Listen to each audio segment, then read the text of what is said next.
نبی تو 2 کھجور پہ روزہ رکھتے تھے۔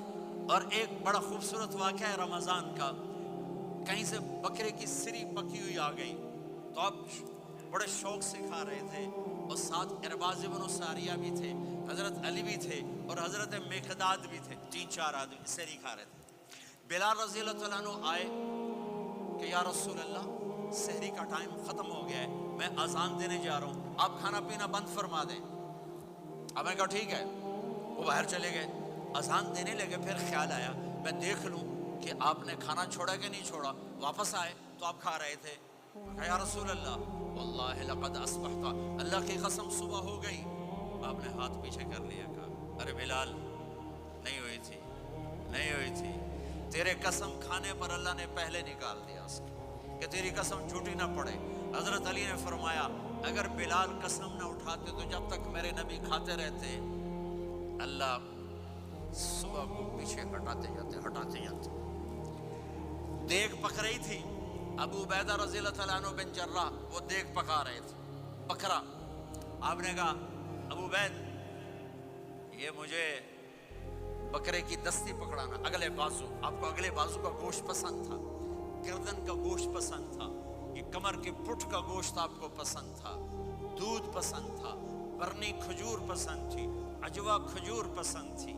تو کہنے گئے عبید یہ دستی پکڑانا، تو انہوں نے ایسے بکرے کا بازو نکال کے پورا آپ نے یوں پکڑا، نوچ کے پھینکا، کہا دستی پکڑانا، انہوں نے یوں نکالا ڈوئی سے، آپ نے پکڑا کھایا، کہا مجھے بکرے کا بازو دستی پکڑانا۔ کہا یا رسول اللہ بکرے کی 2 ہی ہوتی ہیں۔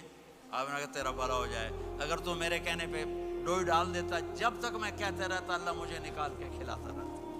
آخری رات اللہ تعالیٰ فرماتے ہیں جاؤ تمہارے رات کی قیام اور دن کے روزے کے بدلے تمہیں سب کو معاف کر دیا، اور ایک رات اللہ نے شب قدر بنائی جو 1000 راتوں کے برابر کر دی۔ آپ کی تو راتیں بڑی چھوٹی ہیں، 5 راتیں جاگ لو، 21، 23، 25، 27، 29، ان میں سے ایک رات ضرور شب قدر ہوگی۔ ایک رات کا جاگنا 80 سال کی عبادت سے بڑھیا ہو جائے گا، صرف ایک رات کا جاگنا، ایک رات کا جاگنا۔ ایک شرط ہے دل میں بغض نہ ہو، نفرت نہ ہو، حقارت نہ ہو، کسی مسلمان کو حقیر نہ جانو بلکہ کسی انسان کو حقیر نہ جانو، تو آپ کی بندگی اللہ کی بارگاہ میں پہنچ کر آپ کے مقام کو اونچا کر دیں گی۔ تو عبادات میں ایک نماز ہے، پھر ایک روزہ ہے، پھر زکوٰۃ اور حج مالدار لوگوں کا فریضہ ہے، غریبوں کا نہیں ہے، متوسط طبقے کا نہیں ہے۔ 5 نمازوں پہ کتنا وقت لگتا ہے؟ روزے سال کے بعد آتے ہیں، گنجائش ہے، بیمار ہو بعد میں رکھ لو، مریض ہو بعد میں رکھ لو، زکوٰۃ سارے سال میں کسی وقت دے دو، حج زندگی میں کب کسی وقت کر لو، یہ ایک چھوٹا سا نصاب ہے۔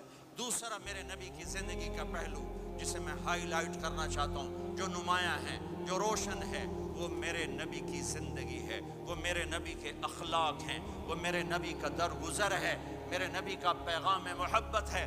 میرے نبی نے فرمایا اسلام کا سب سے مضبوط عمل کیا ہے؟ ایو اور الاسلام اوثق۔ صحابہ نے کہا الصلاۃ، نماز، آپ نے کہا نہیں۔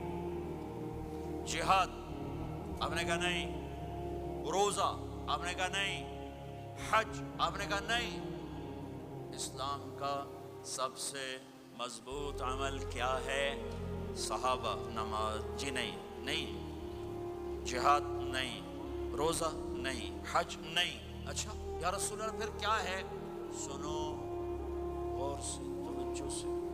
میرے نبی نے فرمایا اسلام کا سب سے مضبوط عمل آپس میں محبت کرنا ہے، اللہ کے لیے محبت کرنا ہے، اللہ کے لیے محبت کرنا ہے، اللہ کے لیے محبت کرنا ہے۔ اسلام پیغام محبت ہے، میرے نبی کی زندگی محبت کی پوری تصویر ہے، کسی سے نفرت نہیں، بغض اللہ کے لیے، محبت اللہ کے لیے، یہ اسلام کا سب سے مضبوط عمل ہے۔